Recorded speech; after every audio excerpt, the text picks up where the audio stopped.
Let's ask a question hypothetically.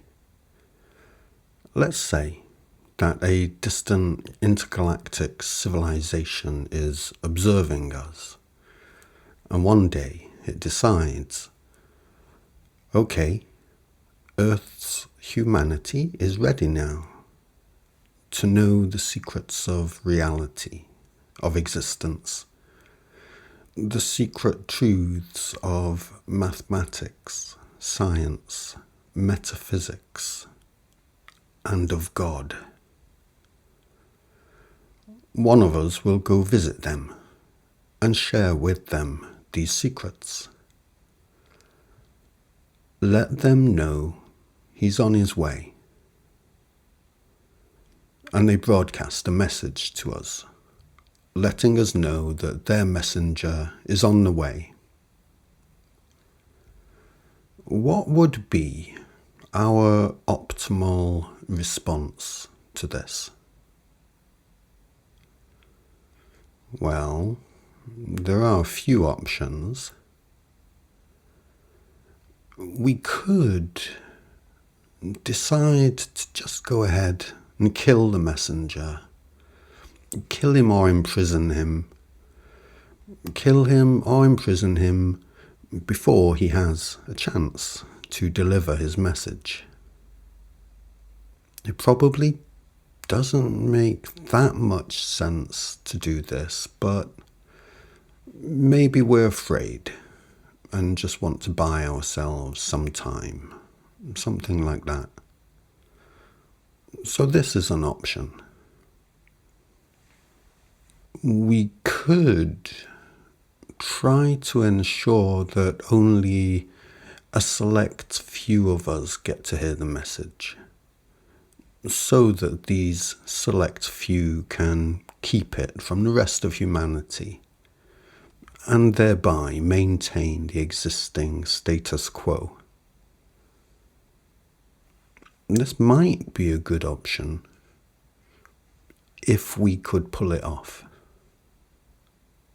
We could, if we found ourselves unable to keep absolutely everybody from hearing the message, do what we could to ensure that as few people heard it as possible, and then do what we could to ensure that those who had heard it were suppressed, isolated, and unable to share the message with the rest of the world. Might not be too tricky. Certainly an option worth considering. Following that, we could, using various means, disseminate a message of our own to the world, one designed to discredit any of the ideas that are part of the alien message, so that the population would become automatically resistant to those ideas, should they start to resurface. There's quite a lot of variables at play, but still might be a good way to go. We could fake a whole bunch of alien messages so that the general population can't tell which is the real one. Could be a good bit of mileage in this option. What else could we do? I don't know. Maybe come up with a virus that makes everybody go deaf? Maybe. Anything else? Or does that pretty much cover all the bases? I think that mostly covers them all, doesn't it? Yeah, I think so. Oh, there's one other. It's a bit of a weird one. It may sound a bit non-intuitive, but we could, maybe possibly, just listen to what this guy says and just let everybody else listen to, and then just kind of get on with our day, each of us deciding for themselves whether this message was helpful in any way or not. Now, I understand that this idea may sound absolutely insanely terrifying to a great many of you. What? We just let some alien outsider from another world just come down here and just speak his alien message? And we do what? We all just stand about and listen while this alien invader is potentially sucking our brains out. Yeah, I know. I guess when you put it that way, it does sound like quite a big risk. But you know, I guess I am one of these people who have reached that place of, well, look, we might not know what this alien's message and intentions are, but what we do all know pretty much categorically is that human culture right now is the absolute most awful fucking thing in this world. Yeah? I mean, we can all agree on that, can't we? So, what the fuck? Why don't we just have a little listen? I know pretty much all of our movies and stories about aliens tell us they just want to make us all their slaves, or eat us, or take our planet for themselves, or all three of those. But when we think about it, those stories were all written by humans and only have human behaviour as an example upon which to base their assumptions and predictions of what alien intentions and behaviours might possibly be.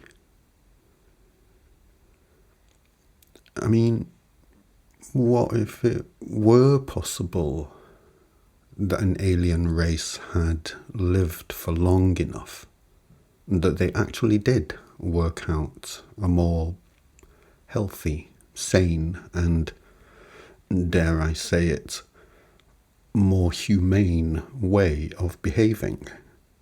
An alien race that was so much older than us that it had actually worked out the truth of existence.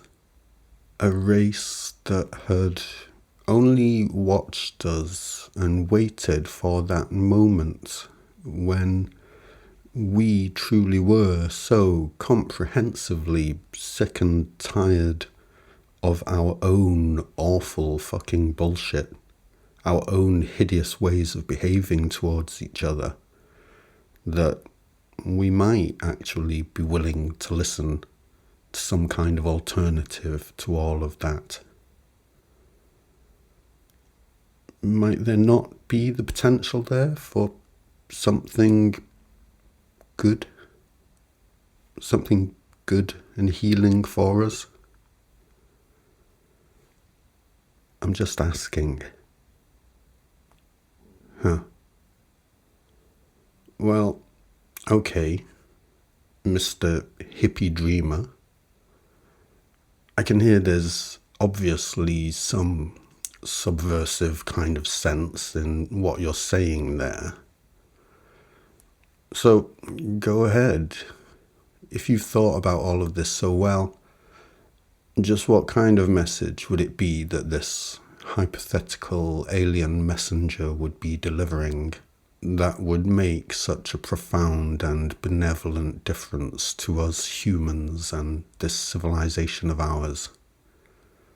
What could these secrets of mathematics, science, and metaphysics, these secrets of God, be that could be so wonderful that they would actually help us to stop being complete dicks to each other? Can you tell us that? Okay. Well, the way I see it is that these secrets of mathematics, science, metaphysics, and God could only possibly be not so much secrets, because they had already been discovered by those amongst us clever enough to work them out and then decided to deliberately keep them from the rest of us so that they could have and maintain power over the rest of us for themselves. But rather, they would be simple truths of reality that only contradict what those who have and maintain power over us have been saying about reality for the longest time.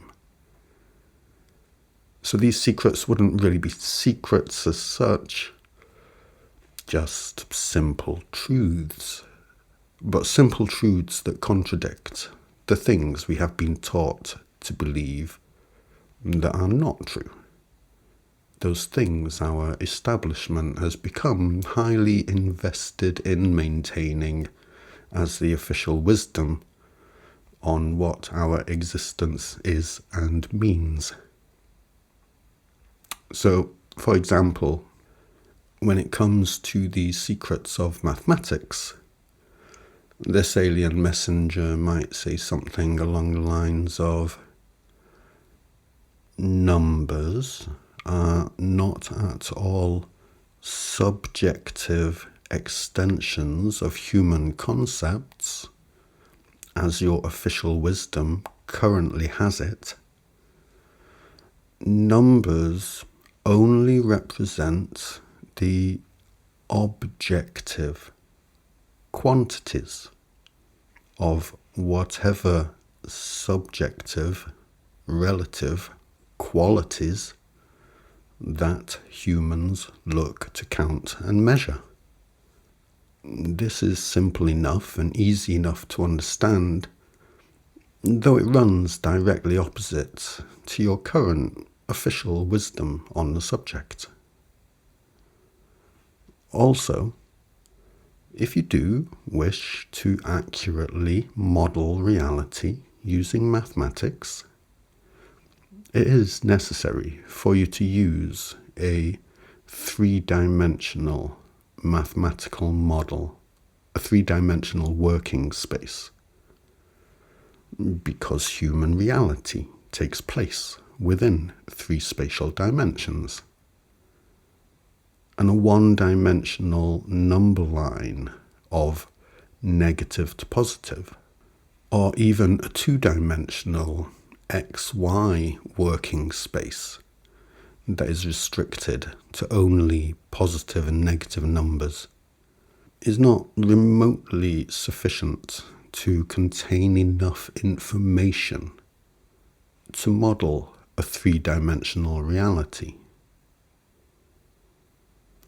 When you instead use a three-dimensional working space for your mathematics, the 0 point of equilibrium of the whole system is that place where all of the various potential relative qualities of existence become equalized relative to each other.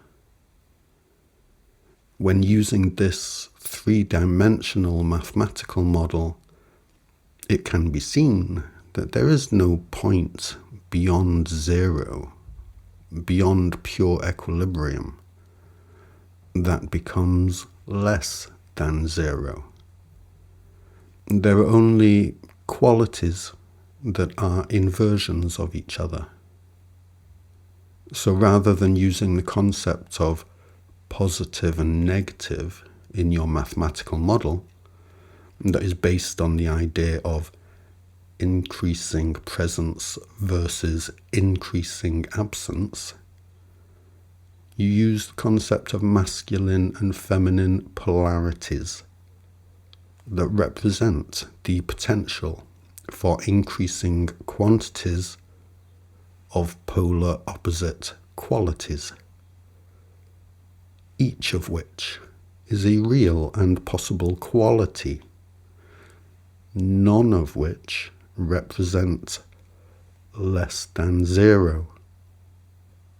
There is nothing that exists anywhere that exists only in just one or just two dimensions. And there is no less than zero in reality.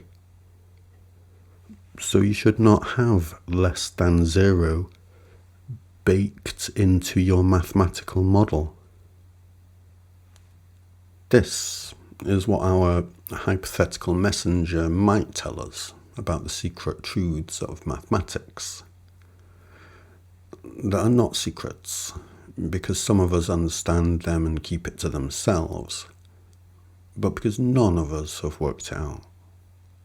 But some of us have become overly invested in the various hacks we have been using for not having worked out these simple truths yet.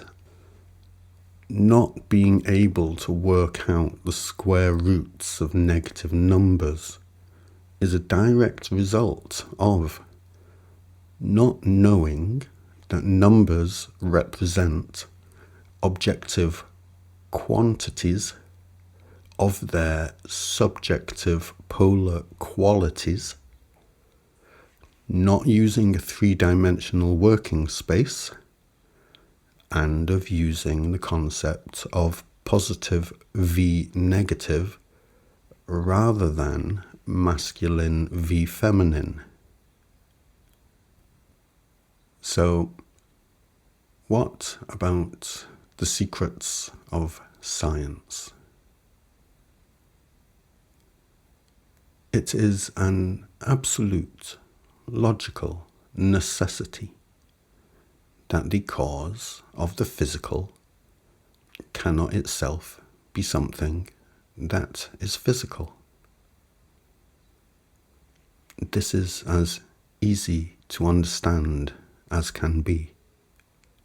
If your officially endorsed and approved School of Physics is required to adhere to the empirical observation of the physical, and the empirical observation of the physical alone, then your officially endorsed School of Physics is forbidden by its own gold standard of empirical observation from ever understanding the cause of the physical. This is as easy to understand as can be. In order to have an understanding of the physical, one must understand the non-physical truths that cause the physical. This is as easy to understand as can be. There are non-physical phenomena that can be observed, measured, quantified. These things being the three spatial dimensions and the passage of time. But they need to be understood as non-physical phenomena so that their non-physical qualities can be coherently understood and appreciated. This is as easy to understand as can be.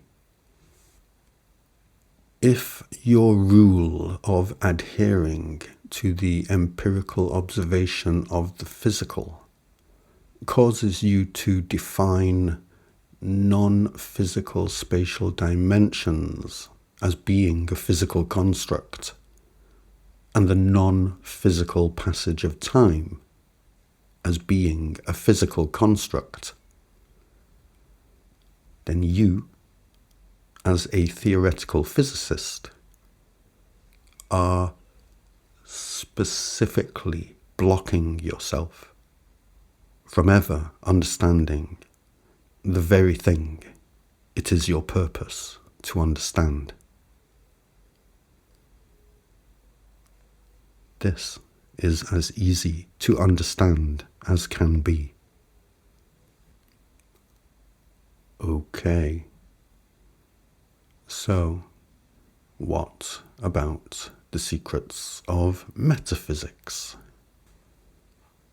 There are truths that are existentially incapable of not being true, is the only possible reason for anything ever coming into being. Even if you believe that things come into being as a result of blind energetic forces of physics, these blind energetic forces of physics must be the result of something. And ultimately, what this can only boil down to is that there are some foundational truths that are simply point blank existentially incapable of not being true.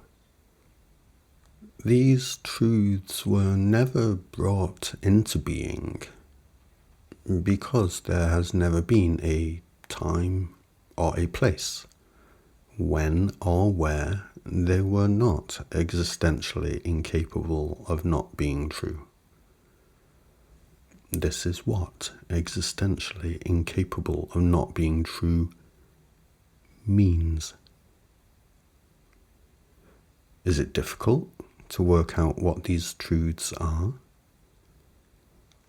Well, not really, because they are truths that absolutely must be true about every single aspect of every speck of all existence. So, what is it that we can say is true about every aspect of every speck of existence, in all places, at all times, at all scales, and in all directions? There are 3 spatial dimensions, is one of them, and one moment follows another, is the other. All of the philosophers, metaphysicians, theologians, alchemists, and esoteric explorers down the ages that have looked to unlock the secrets of time and space, and why time and space should exist in such seemingly endless quantities as they do. Their failure to unlock the secrets was not because they were not capable of the thought processes that would be sophisticated enough to solve that task. It was more to do with their willingness to think simply enough in the face of their cultural conditioning. Nothing brought space and time into being Because for anything to do such a thing as that, time and space would already have to be up and running in the first place. Is that too simple and obvious for anybody to take seriously? It certainly seems so.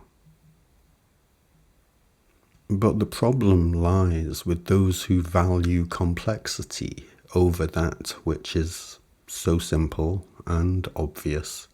A child can understand it, not with foundational truths that are exactly as simple as foundational truths would have to be in order to even qualify as foundational truths at all. Truths that cannot not be true must iterate at all times, in all places, at all scales, in all directions. And when truths are iterating in direct proximity to their iterating at all scales and in all directions within and around them, they have different qualities relative to each other, and different qualities interacting with each other in space and over time is what physicality is. And unbreakable truths interacting with unbreakable truths at different scales can only be affected by each other and take each other into account, which is, mechanistically speaking, what consciousness and sensitivity are. That which is eternal truth in unending iteration cannot help but be self-conscious and sensitive. And that which is self-conscious and sensitive cannot help but be eternal truth in living iteration. We do not get a choice about being eternal truth in living iteration, ever in all eternity. We only get a choice about what we do with that. Okay. Good. So, the secret truths of God. Now, if your mathematicians are wrong about the simplest things, and your physicists are wrong about the simplest things, and your great metaphysical thinkers are wrong about the simplest things, what is it, do you think, that your churches might be wrong about? So, my dear people, while a mathematician may hate the idea of being shown to be wrong, the very best thing in the world for somebody who loves the beauty of mathematics is to be shown where they are wrong. Where a theoretical physicist may hate the idea of their theory being shown to be a sincere attempt to build upon theories that are widely acclaimed yet broken at the very simplest level, the very best thing in the world for anybody who cares passionately about understanding the physics of reality, is to be shown where they are wrong.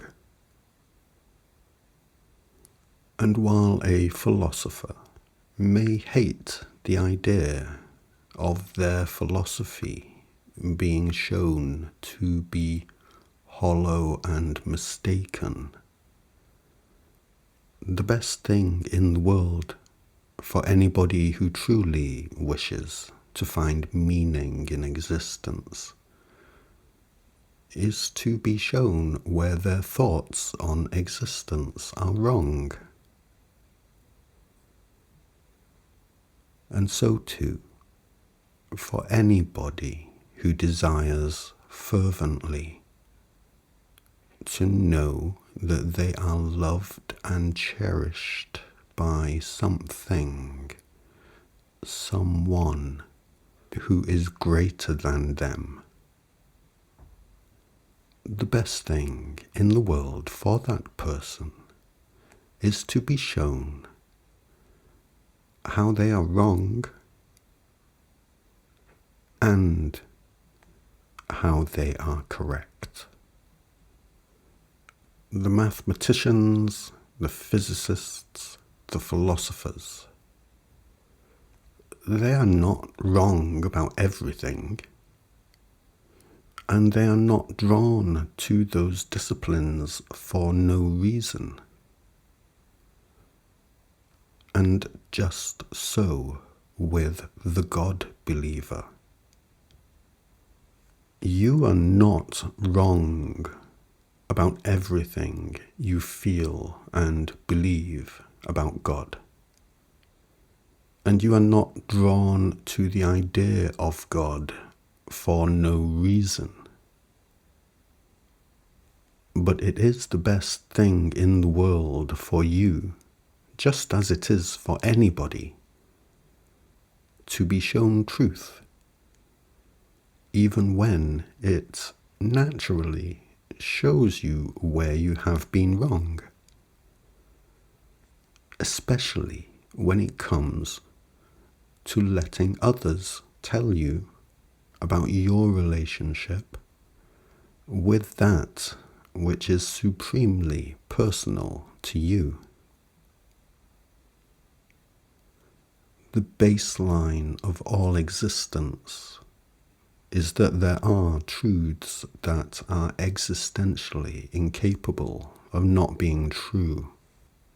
All of existence is a living, unified field of eternal truth in living iteration, because there is no room or time or possibility for anything else, because truths that are existentially incapable of ever not being true absolutely take up all of the room, time, and possibility. You are the microcosm of the macrocosm. You are a field of living truth in eternal iteration. You, my dear friend, are the eternal. You are the eternal. We are the eternal. All is the eternal, because there is no room or time or possibility for anything else. You are the eternal, always have been, always will be. And we, the eternal, as individuals and as the collective that humanity is, enter into an amnesia of this cyclically because of our own eternal expansion. And always when this happens, we come up with stories for ourselves and each other about who we are and how we came to be. And these stories become our religions. And always there comes a time when the simplest truths of our eternal existence become plain to us once more. And the stories that have meant so much to us are no longer helpful or needed. A mathematician and a physicist will see that there are deep truths in mathematics and physics, even when the models of understanding they have been taught have fundamental flaws.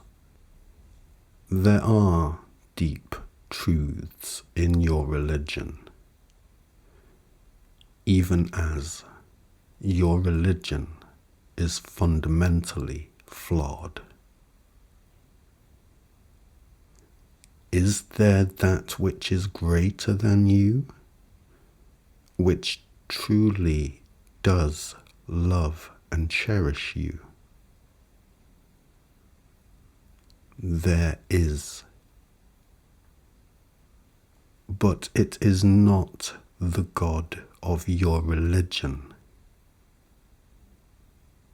It is more of you. It is more of us. Because we are the eternal. Because there is no room or time or possibility for anything other than the eternal truth in living iteration that we all are.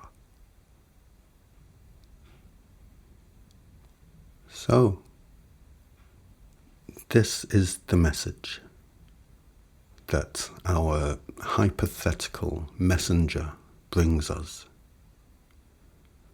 He maybe goes into a little more detail on a few things, but it is all simple, clear, and true.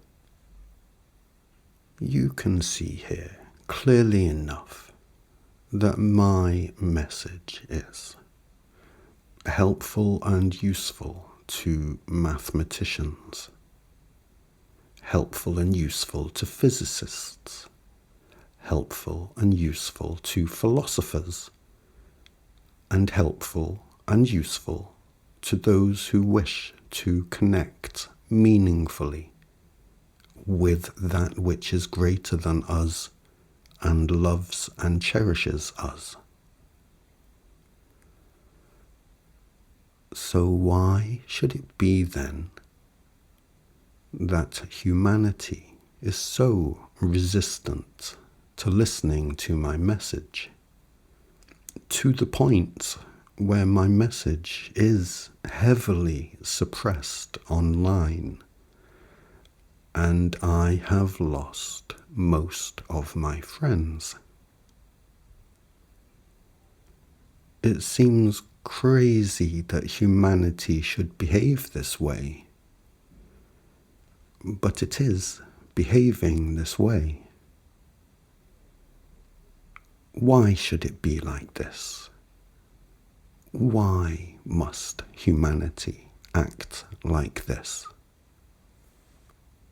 The culture of humanity is the cultism of humanity. And the nature of every cult is that it wishes, above all other things, for its own furtherance. Physics itself may be the pursuit of a good and coherent understanding of the physical world,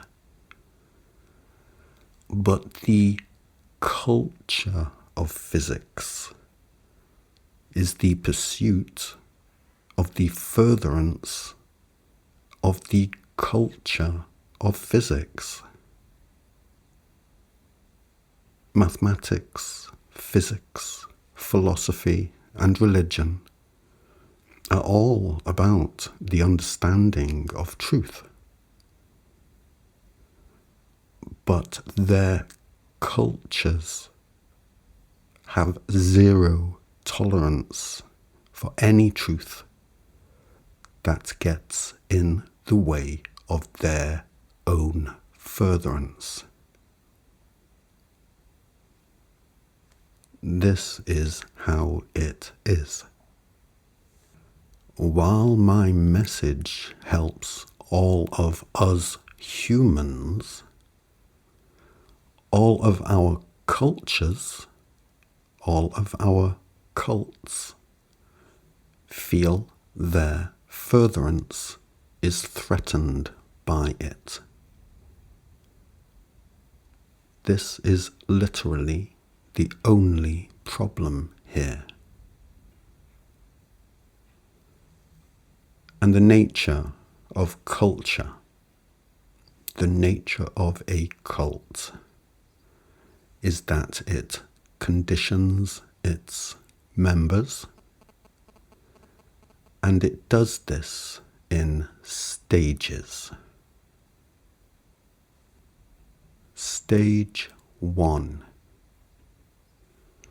Believe this lie is truth, and tell this lie, believing it is truth, to those that will listen, because it will be bad for you if you don't. Do this for as long as you possibly can. Do this until you die, if at all possible. Stage 2. If you do come to understand this lie is a lie, continue telling the lie to those that will listen, as though you believe it is true, because it will be bad for you if you don't. Do this for as long as you possibly can. Do this until you die, if at all possible.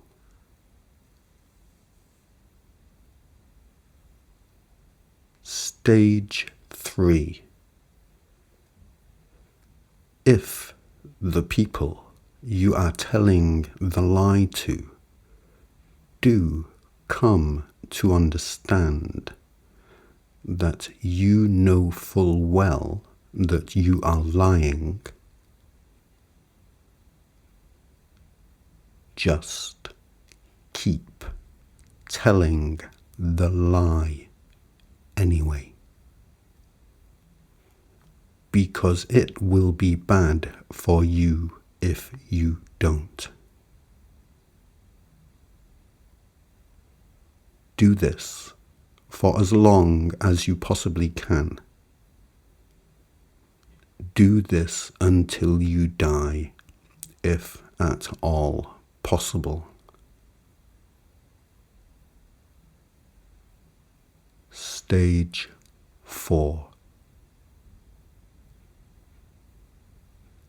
Die.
was dreaming in my infancy. Nothing seemed too improbable to me, because each day that came was already made from the stuff of dreams by some super being that had laid it out all beforehand in ways that I could never understand. Now I'm grown, there are certain things I see, like the fact that the only thing to have changed is me. This world is no less magical than when I was a boy and my head was full of the thousand reasons why it should be that the sky should climb high above the sea. So I have no problem with this world. It's as pristine a dream as the first day I unfurled. But the problem for me is you boys and girls, and this culture you cling to like it was made from pearls.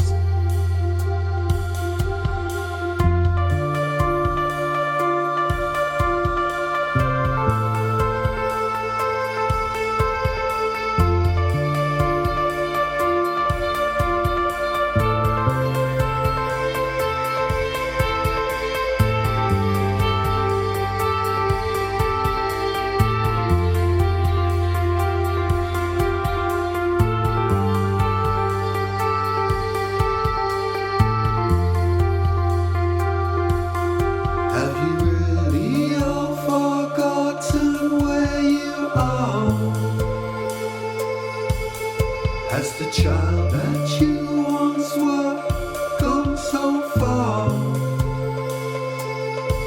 Because the child filled with wonder at this place has far greater insight than the grown-up race. Am I speaking to the blind, the deaf, the mute? Am I uttering syllables that you can't compute? You live for the lie and you die for the lie, like the lie is your friend all the way to the end. Are you really held hostage by your fear that someone you know will think you're weird?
I have a lot of work online that people don't get to see because they are not notified about it.